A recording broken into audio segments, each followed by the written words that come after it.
Ask any submarine sailor how many US submarines have sunk during peacetime, and the answer you get is always the same.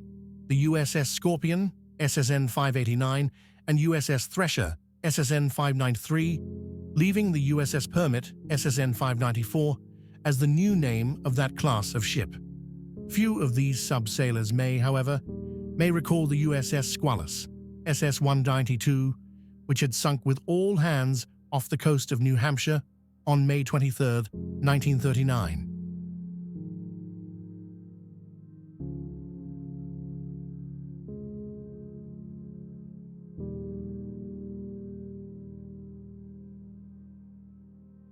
This was peacetime for the US, so 3 US submarines have sunk during peacetime.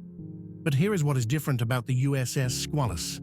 The salvage of the Squalus is the most remarkable and dramatic episodes in the history of naval rescue operations.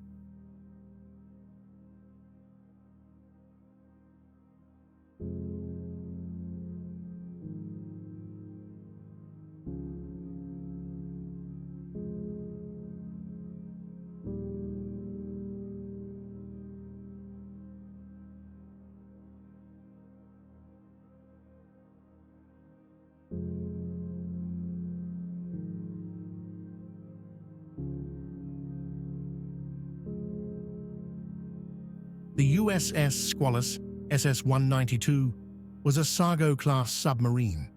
It was launched on September 14, 1938, and commissioned on March 1, 1939.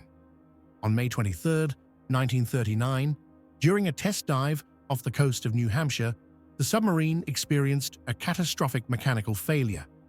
The main induction valve, which lets air into the engine when the boat is surfaced, had failed, causing water to flood the aft compartments of the sub.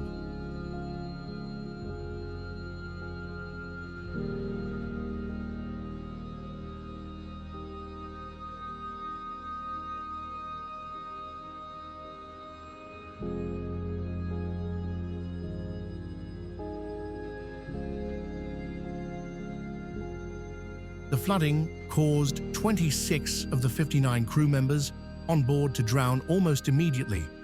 The remaining 33 sealed themselves in the unfloated bow compartments.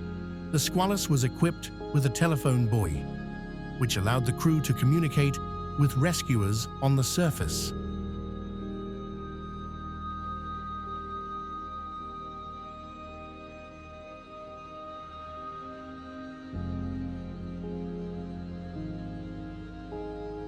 Charles Swede Momsen, a pioneer in submarine rescue operations, oversaw the rescue with the help of the newly developed McCann Rescue Chamber, named after then Lieutenant Commander Alan Rockwell McCann. The McCann Rescue Chamber was an articulated diving bell-like structure that could be lowered down to a trapped submarine. It made 4 successful trips to get to the Squalus and brought up 33 survivors. Interestingly, the Navy also decided to salvage the Squalus.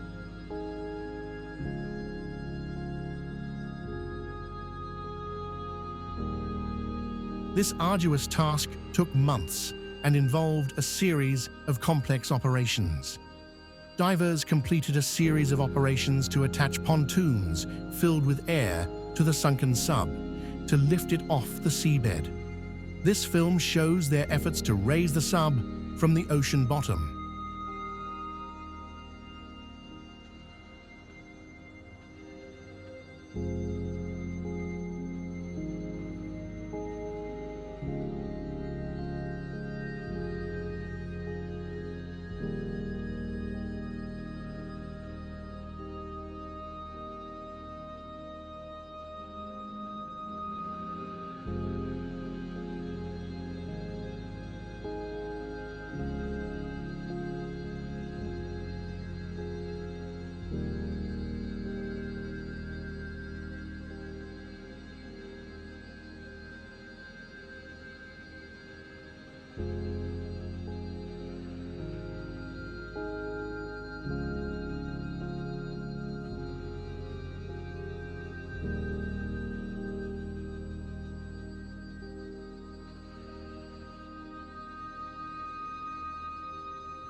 The successful use of the McCann rescue chamber provided valuable insights into underwater rescue operations. For their bravery and extraordinary efforts, many of those involved in the rescue and salvage operation received commendations. Charles Momsen was particularly noted for his innovation and leadership in the mission. The Squalus disaster and subsequent rescue efforts are often studied in military history for their examples of innovation, bravery, and teamwork. They illustrated the dangers faced by submariners and the importance of advances in safety and rescue technology. Memorials and museums often commemorate the event, honoring those who lost their lives and those who bravely fought to save their comrades.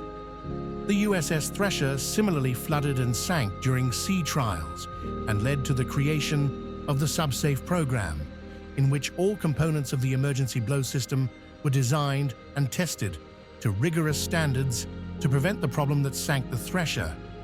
Ice forming in the pipes and valves of the emergency blow system caused by the Venturi effect of compressed air freezing, going from a larger to smaller opening.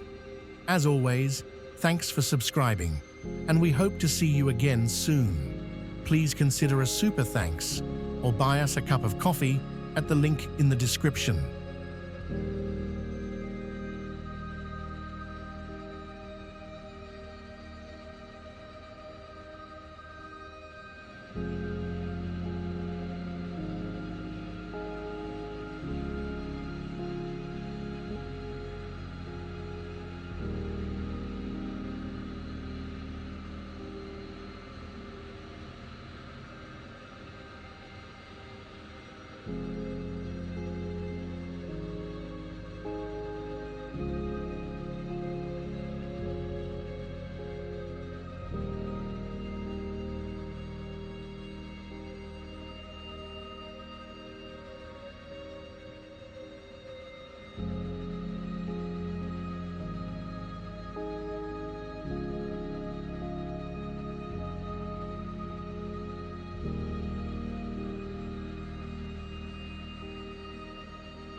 After the Squalus was raised, it was decommissioned and, following extensive repairs and modifications to prevent future accidents, recommissioned as the USS Sailfish, SS-192. The Squalus disaster led to significant improvements in submarine safety measures and rescue technologies.